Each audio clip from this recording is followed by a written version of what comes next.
Are you ready? Hey, everybody. Hey, folks. Hello, everybody. People in the back. Welcome, everybody. Welcome to the Inner Loop. Welcome, everybody. Welcome to the Inner Loop. Without further ado. Okay, so without further ado, we're going to get started. We should get started. We're Yeah. rambling. I'm rambling. We're going to get started.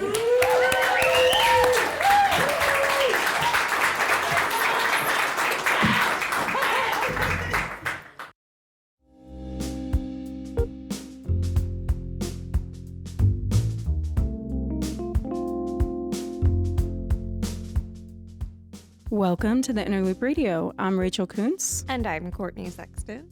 Thank you for joining us. If you haven't already, remember to subscribe to our podcast, leave us a review, and check out our website at theinnerlooplit.org. For any new listeners out there, here on the Inner Loop Radio, we delve into all things creative writing, whether that be inspiration or craft, publishing or editing, how to make a living, or just how we all sit down each day in front of an empty page.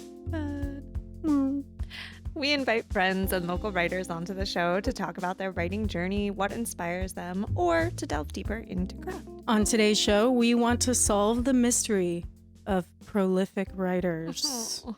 And it is a mystery because I am the polar opposite of prolific. Courtney? Yeah, I mean, I'm not like Stephen King over here. It's just like Courtney's like, I don't know what you mean. I write and write and write write. all the time. But no, I feel like I write a lot, but not a lot creatively these days. I'm very much like a muller. I'm saying if journal writing counts, I'm crazy writing all the time. I've got journals and journals and journals like, stacked up across every wall. If Does that magazine articles count, I do a lot of You those. do a lot of those. I don't know. I was thinking about, I'm going to throw it back to one of our recent episodes when David Keplinger took over, and his prompt, I was listening to it the other day, and It was so good. it was good, but what really hit me was he was like, I'm not one of those people who just like writes all the time. It really like kind of comes to me in little pieces. And I was like, me too. I was going to say, I feel like young writers always want to know about writing. What's your writing habits? How do you write? How do you, get into it? And I feel like this question is kind of related to that, how do you write so much or so many different things? How do you get your mind into all these different places?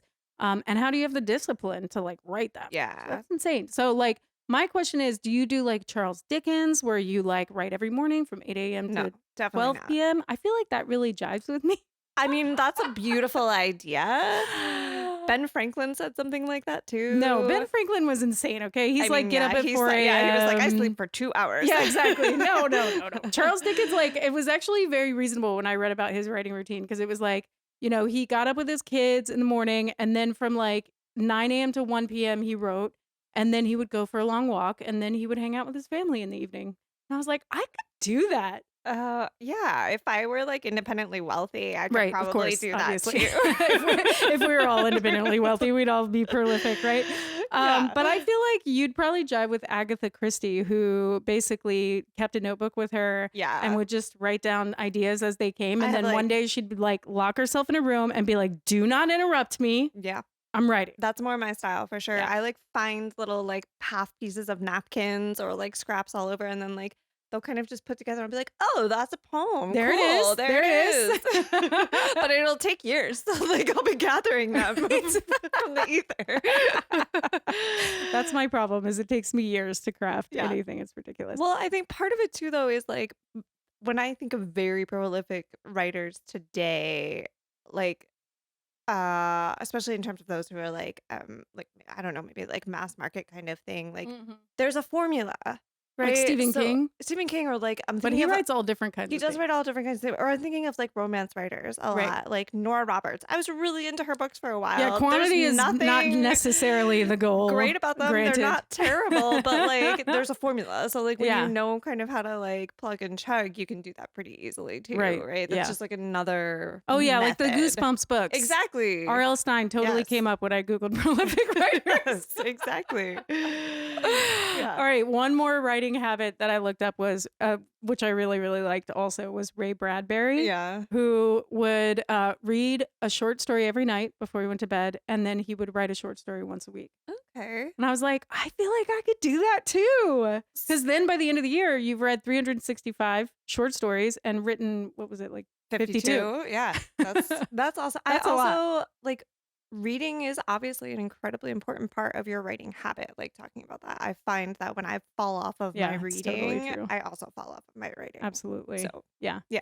And I feel like goals like that, even if, like if you're Charles Dickens and you do it every morning, or you're Agatha Christie and you lock yourself in a room, or Ray Bradbury who like has this goal each week, Yeah. like having a goal like that, or at least forcing yourself to get over the hump Yeah. is really important, because it's so easy to like get to the hard part and be like, I don't want to, For I don't sure. want to figure this out. Because I feel like I always hit a hump.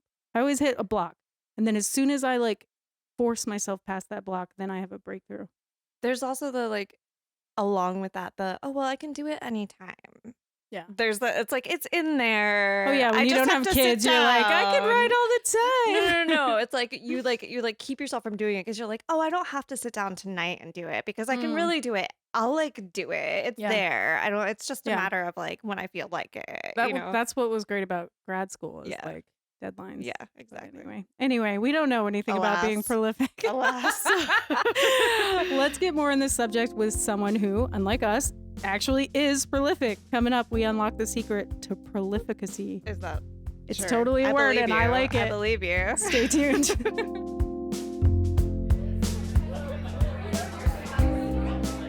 Let's gather. Gather, please. If you can gather in. Gather round for the second half. And we're going to get started. We're going to get started. We'll get started. We're officially getting started. Not teasing you this time.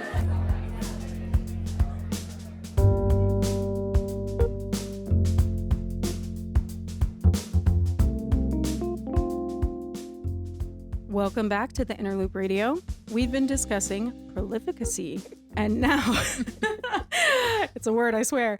Now I'd like to welcome the prolific Mecca Jamilah Sullivan, whose latest novel, Big Girl from W.W. Norton, Live Right, just came out in paperback. Now, I don't think I'm exaggerating when I say you are prolific, and maybe just a little bit of an overachiever. In addition to your BA, MA, and PhD, you are also the author of 3 books. Your creative work has been published in more than 13 well-known publications. Your critical work has been featured in more than 22 top-tier publications. You have won 5 prizes for your stories, attended 5 residencies, received grants from 8 different foundations and universities. I could go on. Now, I put specific numbers to your achievements because in a previous episode of the Interloop Radio, we were talking numbers and the chances of getting published from the submissions pile of any well-known magazine. It's actually less than 1%. And yet somehow you beat the odds more than 35 times. So tell us, what's your strategy? A round of applause first. Well, thank you. And also welcome. Thank you so much. I love this welcome. Thank you so much for having me. I'm also just really loving this conversation. And yeah, that's such an interesting way of framing this. Honestly, I never really thought about this as a numbers game. But of course it is, in a way, right? I mean, and even when you don't know the statistics, and even when you're not aware of your own statistics, right? Which I think it's important to me, at least, not to be, knowing that, the numbers are not necessarily in your favor, but there are certain kind of ways that you can quantify your effort, right? That become kind of crucial. And I think that's definitely the case for me.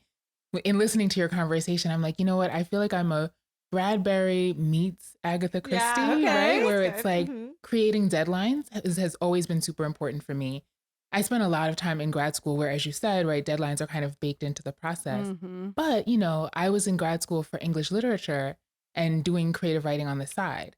And so at a certain point, I felt like I actually, I had the deadlines that were being imposed were writing deadlines, but not for the kind of writing that I, sort of felt closest to, honestly. So I had to create similar deadlines for myself. And that did become a matter of sort of quantity, right? Like, this is how many weeks I have to produce this many stories or drafts, or this, I have this number of days to get this draft to this number of readers, right? And though I hadn't thought about it in that way at the time, that's 100% what I was doing. And yeah, I mean, deadlines really, that's the thing for me. And I'm not at all a numbers person. I very rarely know what time it is, Yeah. even what day of the week it is, right? So like training my brain to kind of move beyond its sort of natural way, right? Mhm. And sort of thinking about my life and my time in very sort of, again, quantifiable ways. Mm-hmm. That really helped me to kind of feel a kind of fuller sense of creative freedom, Mhm. because I knew like something is getting written by this day. Yeah. You know what I mean? Whether it's good or not, how I feel about it, whatever, I'm getting Right. it done. Yeah, it's that really rings true to me. I feel like there's so many aspects of writing that are so different that at some Mhm. point as a writer, you're gonna like hit a discomfort Right. and you're gonna have to force yourself out of your Totally. comfort zone. Whether it's, meeting deadlines, like messing around with numbers, or when you get to the publishing process Yeah. and you have to be your own marketer. And there are so many ways in which I've had to like push outside of For my real. comfort zone. Totally. So better get used to it, Hey, writers. it's so real. Very true. So what about like submitting to magazines? Like what's the style? Do you submit to slush piles usually, or does your agent like make calls? How does that work? And Yeah. can I Oh, interrupt sure. also, Yeah. or like adding to that, is that part of the deadline setting? Like I know for a Yeah. while when I was not steeped in my creative writing, that was a way to Right. I was like, oh, I'll write to this Totally. submission or something. Yeah, Mm-hmm. Yeah. totally, 100%. And so I have to say that has changed over the kind of course of my writing career as well, right? So in the very beginning of my writing life, I would say, yeah, absolutely. I was submitting to the slush pile. I was submitting everywhere. I was submitting to the New Yorker. I was submitting to my undergraduate literary magazine, kind of at Mm. the same time, just like, throwing balls at the wall and seeing what happened. And, most of that was predictable in terms of the outcomes at that time. But like, I think it was good because it got me into a habit. Mhm. Submitting is kind of like working a muscle. Mm. And, I developed a ritual around sort of submitting and how I would submit and when I would submit. And that led me to, different opportunities where at this point, for the most part, I don't submit to the slush pile, or I just haven't, maybe is a better way to put it. I haven't in a while. Mm-hmm. Partly because some of these residencies, you sort of get to know Mhm. people and meet people who are starting really cool magazines and they're asking you to submit Mm. something. And so mostly that's how that is working for me these days. But you're absolutely right that, yeah, for me, early on, the idea of sort of contest deadlines or submission deadlines, Mhm. absolutely that was a way of sort of like, working deadlines into my writing life and just deciding no matter what, right? No matter what I have going on in my day job, in my family life, whatever else, I'm going to submit this story to this contest at this time. Mhm. Mm-hmm. And that's something that I highly recommend. And the other thing is that, as I said, the rituals. So, one of the rituals I developed while I was working on this kind of like, sort of creating these external deadlines was I had a rejection ritual and I still kind of use it. And Mhm. it's one that I actually Oh, I haven't can't talked wait to about. hear this. Yeah. Yeah, We're like we I both haven't like talked sat about, I know. up. I haven't talked about it publicly, but I feel like this is perfect for this, for this venue and this forum.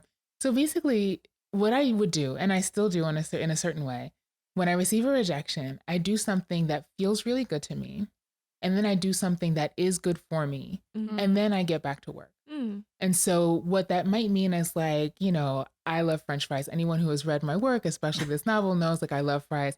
So I might be like, if I get a rejection, especially if it's something that that I was really hopeful about Mhm. or not, honestly, I'll just like treat myself to like Mm. the very best crinkle cut fries, like fried perfectly with the right amount of salt. You know what I Yes. mean? Like make it good, like perfect, right? And really truly enjoy it. And then I'll do something that is good for me, which could be, taking a long walk and getting fresh air. It could be doing my taxes, right? Something that Mm. feels paying, a bill that's just, kind of library fine, whatever, right? Something that's sort I of like, love that your bills are library I mean, fines. That's sometimes so they are. great. I mean, like, hey, this is a safe space, right? Sometimes they are.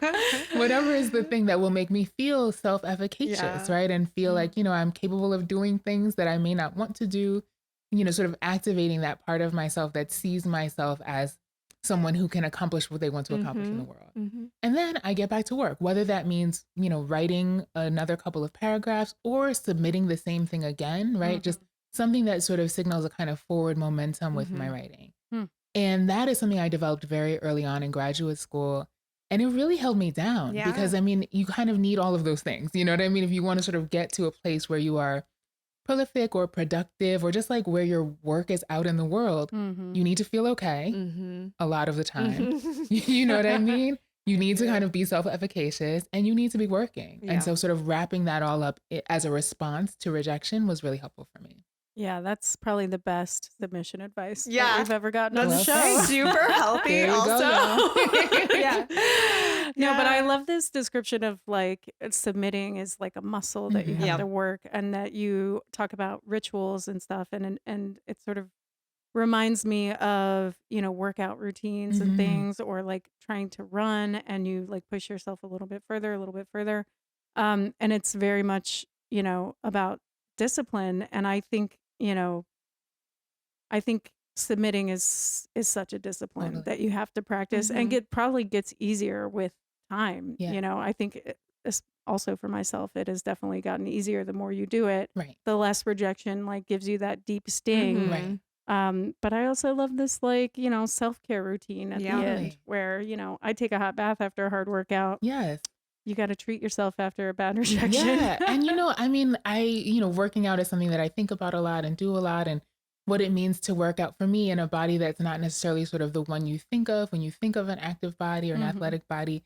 And absolutely part of what makes that work for me also is that the pleasure aspect, right? Like Mhm. if I were just expecting myself to do, deadlifts all the time, right? Where Yeah. it's all labor and I personally don't get tremendous enjoyment, it wouldn't happen. Right. So I have to kind of make sure that I'm centering my joy and my pleasure, you know what I mean? And so absolutely, I think Totally. it's really writing, and honestly anything challenging that you want to do in life, probably there's going to be a kind of resonance there, right? That like you have to make it enjoyable, you have to access some kind of pleasure, otherwise you just won't do it. Yeah, so true. And Well, remember to celebrate the rewards. Yes. yeah, well, I mean, I love hearing this from you because so often the rhetoric is about like the pain of writing, Right. and writing is so Right. painful, Yes. And like lonely and yeah, and like not good. yes, okay, Yeah. and Yes, totally. It is a yes and for sure. Yeah. yeah, Yeah. And I think reading too, like, really kind of giving yourself pleasure reading yeah, that helps you remember why you love letters, why you love language, why yeah. you love whatever your form is. You know what I Mhm. mean? Mm. At least for me, that stays with me. And so I treat myself to pleasure reading pretty regularly, especially after a major deadline. Mhm. Wow. Just gonna let that sink I in. know. Yeah. What have you pleasure read recently? I was gonna say I do Yeah, kind of want okay. to dig really into want to that. know. No. I'm here for it. So it's funny. I mean, it's been a minute since I've had a chance to do like real pleasure reading, but that's because I'm like doing cool things like, blurbing books and reading new Yeah. stuff. Oh, I love So that. Fun. there's a pleasure in that Yeah. too, right? My go-to, honestly, so I have several, but Jamaica Kincaid, Mhm. like Mm. her narrators, I really just always feel like I'm Yeah. hanging out with like a wise, hilarious homegirl who Yeah. like totally gets it on every level. You know what I mean? I just feel so like seen and understood and challenged by her Mhm. narrators. Like they truly feel like friends. So she's always pleasure reading for me. Cool. And generally, it's people that I kind of tend to. Lori Moore is another person I feel Mhm. very similarly about. It's really about the narrator and just like hanging out with someone I truly enjoy. That's how I feel when I return to Mm. these books. Mhm. Awesome. Yeah. And so returning to, you know, how so I'm thinking about you and your deadlines, Yes. and this muscle that you're working in the midst of creating. So also I'm curious because you have achievements in so many different kinds of Mm. writing. What's that process like? Do you work on many different things at the same time and kind of switch between, or are you like a one thing at a time kind of gal? It's so funny. I love this question because I really, though I feel like I'm faced with this question often, I truly never know the answer. And the reason is it really has changed from moment to moment in my Mm. life. You know what I mean? So like when I was in grad school working on my PhD, I was working mostly on academic writing, or at least those were the deadlines that I had, right? Mm. And so, in some ways meanwhile, I never stopped being a creative writer, right? And was Mhm. always sort of in my heart a creative writer and in practice, right? I was always sort of fighting for time to do that kind of Mm. work. Mhm. So on one hand, I was absolutely thinking about both kinds of writing at the same time. And I was doing like some public writing. I was editing for the Feminist Wire. I was kind of like doing a bunch of stuff, right? Mm. And yet it really, I think my way is actually to kind of create little pockets of space and Mhm. time where I'm able to sort of separate the different kinds of writing. So like, after a semester of working on the dissertation, for example, I would give myself at least 2 weeks to like just focus on short stories or just focus on a novel. And then I would go back to, whatever the other kind of writing was that I was able to do. So in some ways, it's a little bit of both. It's like, all of these kinds of writing have always been with me, but the kind of pragmatic element, required me to kind of create some boundaries, you know what I mean? And create little pockets of space and time for each one. And I also do think, again, this is where deadlines come in handy, right? Where it's like, never did I feel like, oh my God, I just have so much time and all these great ideas. And so I can just sort of like, oh, I'm overwhelmed. I don't know which one to do first, right? It was sort of like, my schedule let me know, okay, this is the time to work on this. And I often had to fight for the time to do the creative stuff, but it was worth it to me to do that. Do you find that I sometimes, I know we've bonded over this because I've just finished my PhD in a totally different field, Shout out. but thank you. But I found that even when I was, dissertating, there were moments where I'd be like, oh, I have to make a note of that because that's going to be in a poem somewhere, Yes, like they inform each other in ways. Totally. Which is why I feel like I'm like kind of lying when I say what I just said, because like, for me, the only way I was able to get through the dissertation, and my dissertation became my second book, right? I revised it, it became an academic book. The only way I was able to see that project through was that I really did care about it. You know what I mean? And I cared about it because that book is about, it's called The Poetics of Difference, Queer Feminist Forms in the African Diaspora. And it's about how Black women writers and queer writers of the diaspora use language to kind of interrogate ideas about race, gender, class, and sexuality, which is 1,000% what I do in my own writing, right? And so like, there were always these kind of, synergies and interesting sort of frictions between my understanding of myself as a creative writer and what I was thinking about in that project.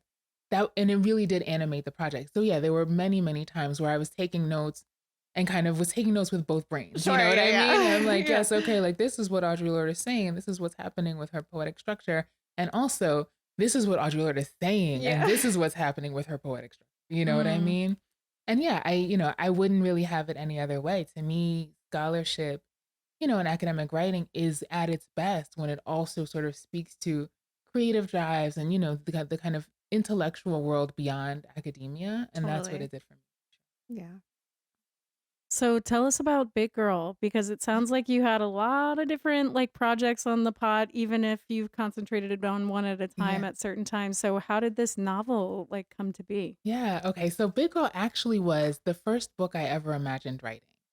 It's a coming of age story. It follows a big Black queer girl from the time she's an 8-year-old till the time she's a 15, 16-year-old, set in Harlem in the 1990s.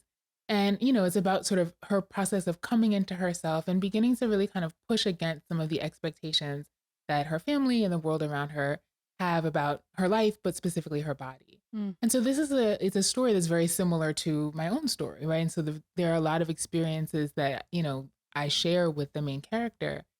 And as I was having those experiences as a very young person, I was also discovering Audre Lorde, Toni Morrison, who's on my t-shirt right now. I know, that's a great t-shirt, by the way. Jamaica Kincaid, right? I'm discovering all these people and realizing that writing about Black girls' lives is a thing you could do with your life. And it was completely mind-blowing for me. And at the same time, I'm realizing that some of the aspects of my own life story, especially around fatness and embodiment, aren't necessarily centered in a lot of the literature yet, right? At that time. And so I kind of knew pretty early on in life, I feel fortunate that that's what I wanted to do with my life. I just didn't know how that was going to work out and how that was going to happen. And so, life sort of took me through these other sort of paths, including the PhD in English literature, that allowed me to kind of develop a historical and a kind of theoretical context for the stuff that I just really wanted to do. Exactly. And, so in that sense, it's always been, again, a kind of a both and, but this book has always been with me, even though it's so it's the third book to come out, but it truly is like the first book to be conceived, in my mind. And in terms of like the kind of more pragmatic, maybe more helpful version of that story, right, for listeners, yeah, I just didn't let it go. You know what I mean? I was just like, I'm not letting this book go. And so I kept coming back to it. Like I said, I would work on it between semesters when I was in coursework. I would work on it, again, as soon as, like every time I finished a dissertation chapter, I would come back and just kind of, work on it a little bit. It's been a long, long process with this book. And In some ways that makes me all the more thrilled to have it out in the world. And, Yeah. like in like different editions, the UK version is coming out next month. The Yay. French translation comes Oh, out so in cool. August. You know what I mean? Like Yeah. when you put that much time into something, for me, it's because it mattered to me. The story matters to me. And to kind of see that it also matters to other people around the world is Yeah, incredible. And it's absolutely. very, affirming and validating all those times that I truly was like miserable and slogging, you What know am what I I mean? It doing? was like, what am Yeah. I doing? Exactly. But now I know what I was doing. Awesome. Well, I would love to hear something from Yeah. the book. All Yeah. right, let's do it. So, okay, this is a section. It's pretty early on. I don't think it needs a ton of setup. Basically, Malaya is 8 years old. And as I said, she lives in Harlem, but she attends an elite Upper East Side elementary school. So she's at school. And her mom has had her in Weight Watchers for the last year or so. But of course, she's 8, right? So she's not sort of Oh. like fully taking that in. Just this morning, though, on the school bus, she had a moment where she was singing R&B, Belle Biv DeVoe's Poison, for those who know, Oh, singing this song on the yes. school bus, and her crush, Dondre, right, joins in. And so she has this spark of like, wait a minute, maybe there's possibility. And for Oh. her, she's like, okay, what I need to do is lose weight then, right? This is Mm. like a catalyst for her. And so it's lunchtime, but she's skipping lunch and she's hanging out with her friend, Rachel Greenstein. What is your pleasure today, Ariella, witch in training? Rachel said in a low, crypt-like voice. Today we shall brew a gruesome spell to defeat the villains of the fourth form, Malaya cackled. She leaned her weight against the jungle gym's splintering wood beams and gestured to the corner where Amandra Wilson and a group of fourth grade girls sat, braiding each other's hair. Malaya enjoyed these games with Rachel. Everything about Rachel's life seemed remote. She lived in an apartment off of Fifth Avenue with a sunken living room and a baby grand piano in the parlor. Her family kept cheesecakes decorated with fresh strawberries in the. I'm sorry. Her family kept cheesecakes decorated with fresh strawberries in the refrigerator, not only on birthdays, but at all times throughout the year. Despite this, Rachel was endlessly long and thin, with skin like an uncracked egg and dark green eyes like the underbrush of a Christmas tree. Malaya and Rachel shared an enthusiasm for imaginary worlds and a proud disdain for the silly playground games children their age were expected to play. They turned down their noses at hopscotch and dodgeball, though Rachel expressed a distinct interest in learning the hand clapping games Amandra and the Spanish Harlem girls brought to Galton's courtyard from uptown. For the most part, the two spent their playdates at Rachel's house making up elaborate choreographed dramas to perform for their parents at pickup time, usually inspired by whatever Broadway musical Rachel's older sister had discovered most recently. It was in this way that Malaya memorized the full soundtracks of Fiddler on the Roof and Annie Get Your Gun, which they remixed with the choruses Malaya heard on her block, producing irresistible lyrics like, Who must feed the family and run the home? The mama say, mama sa, mama kusa. As Malaya's hips and thighs began to numb under the jungle gym, she shifted her weight again. Her stomach was growling. Her mother and the Weight Watchers meeting ladies always said that that meant your body was on the right track. Malaya was proud. She had made it to lunchtime without a single mistake. She had eaten nothing since the bus ride, had not borrowed money for cookies or ice pops from the frozen or from the open pockets of the wealthy first graders. She imagined her new self, thin and pretty, a vision tantalizingly within reach. She felt so changed, so hopeful, that when Rachel suggested they join the game of freeze tag forming on the other side of the courtyard to spy on the earthling children, Malaya felt herself push up from the ground and heard herself say, okay. She felt her classmates' eyes on her as she and Rachel neared the huddle of small bodies gathered on the blacktop near the basketball court. Rachel took her hand and led her to the center of the group, where they stuck their feet into the circle and sang along to the chorus of Eeny, Meeny, Miny, Mo, as Maurice Orland, a math genius with deep freckles, poked each sneaker in succession. Malaya prayed silently that she would not be chosen it. Soon the teams divided and the children began to scatter over the wide brick courtyard like a bag of spilled jelly beans, running quickly away from Jonah Berkman, the runny-nosed boy whose sneaker had been chosen. Malaya ran, slow and stumpy at first, then faster. She felt herself loosen. She closed her eyes and thought of her new body, lithe and quick, the smaller, better girl she would be one day, soon, so soon. The courtyard softened into a blur beneath her. Air rushing at her face, she felt light but also marvelously full, not in the stomach but past it, everywhere else. She imagined herself there but not there, transported into a world where her body could do wild things like dart forward and bob on the wind like an ice cube in a cup of soda, then fizz quickly upward like a flurry of bubbles. It felt good, better than ice cream and Cool Whip, better than French fries. The only thing that soured the moment was the fear that at some point she might fall, and that falling from a feeling like this would be infinitely worse than never having run at all. Thank you. I know, I'm like crying. She wins in the end. Okay, good. I can just relate to that character so much. I just remember, well, I've spent so much of my life just wishing I had a different body. Right. You know, I feel like probably every woman can relate. Totally. I think folks of all genders, I think we're all sort of socialized to believe that our bodies are wrong, you know, and I think it's widespread. And talking to folks about this novel, it's really been eye-opening to see just how pervasive that ideology and that sort of worldview is and how deeply we kind of take it in, you know? Yeah. Feels very ingrained. I'm glad we're digging it out. That's right. Let's do it. Well, this has been such a great discussion. Thank you so much for joining us on the show. Thank you. It's been a pleasure. So much fun.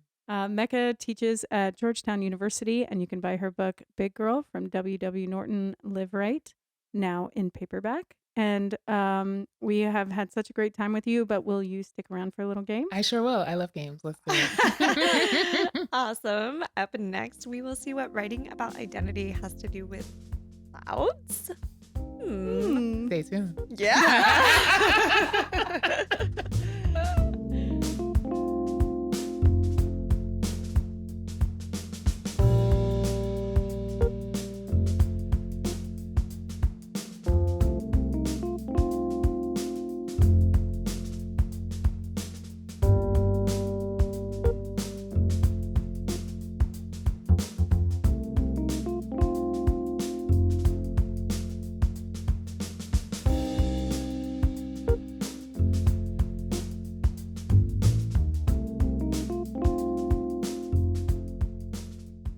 Welcome back to the Inner Loop Radio.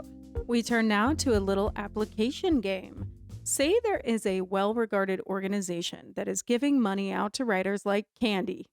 If you get accepted by them, it will open all the doors for you and they will cut you a check that will fund your writing for a year.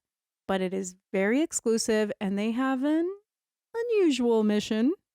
Okay, not unethical, just unusual. Unusual. Mind you. So Courtney, Mecca, and I had to write our applications to this fictional organization, and we had to make the project that each of us is currently working on or thinking about fit in with their mission, which is often something you have to do when you apply to residencies and grants. You have to take what you're working on and try to make it make sense with, the people who have the money. So what is this fictional mission? Courtney, do you want to do the honors? Absolutely. I was like pretty excited about this. I was like, I would apply to this place. Without further ado, we are passionate about clouds, which we believe are the artistic and emotional expressions of the atmosphere. We want to honor any work that mimics those expressions or otherwise interprets the shapes of clouds. Yeah, so I totally stole this from like a list of weird groups that actually exist. Of course it does. Yes, and it's a club of like so cool. cloud lovers. Okay. So anyway, how people. did this little exercise go, ladies? Was it easy? Was it like I don't even know where to begin? I feel like mine should be better than it is because I've been doing nothing but applying to like grants and grant writing for various things over the past couple of years. So like it should be better. But I got kind of stuck with my head in the clouds thinking about what an amazing organization. Now she's got all the puns. Yeah, right? So I don't know, Mecca. I thought it was so much fun. Yeah. And I mean, like you, I think it's also just like a really useful exercise because it's true. This is, part of what's asked of you, right? Is sort of figuring out how to articulate your work for a particular audience. And so, and I'm like, hey, cloud people, I didn't know y'all existed, but I'm here for it, Okay, so who wants to read the results first? I'll go. Yeah. Okay. Yeah. Let's start strong with Mecca. Well, we'll see. I don't want to overpromise here. Some might say Malaya Clondon has her head in the clouds. As the big black queer girl protagonist of my novel Big Girl, Malaya retreats to the joys of her imagination to escape the realities of her life on the ground. Growing up in a quickly gentrifying 1990s Harlem, Malaya uses art, music, and also food to block out the harsh messaging around race, gender, fatness, and the body that cloud her vision of who she truly is. Clouds figure prominently both in the novel and in my writing process. Malaya seeks inspiration and solace in a range of cloud forms, looking to the clear, cumulus sky as a site of hope on her bright days, and finding comfort in Harlem's stormier skylines when she feels herself sagging, full and low, like a nimbostratus. Like the clouds themselves, Malaya's body and her spirit are expansive and uncontainable. Communing with them helps her feel less alone. Like Malaya, I see clouds as a crucial part of my writing life. From its initial stages to the current iteration, I find that my process with Big Girl is at its strongest when I am surrounded by clouds and members of the cloud community. For this reason, support from the Society for Cloud Inquiry and Enthusiasm, SCIE, SCIE, would be invaluable to me. Thank you. Oh my God. Okay, you definitely should have gone last, first of all. I just feel like I went too far. I got into it. And then, you know what, though, an acronym, because I was like, I need to give this thing a name, but it has to be SCIE. So how are we going to make this work? It's like, a poetic constraint. So two things. This is why you, first of all, have all these awards. Exactly. I was just going to say, I was like, okay, it is clear to me now. I don't know. Y'all should have a foundation is also, I think, what's going on. Also, the other lesson learned. Right? Is this true? Like, do clouds feature prominently in the novel? I mean, like, they could. As metaphors. Yes. Yeah. Yeah. Like, nothing I said there was untrue. Yeah. And I think that's the way to do it, right? Like, except for I have not been aware that clouds figure prominently in my writing practice. But thinking about it, they're always there. Yeah, so they probably do. Yeah, exactly. Give me that money, Cloud Foundation.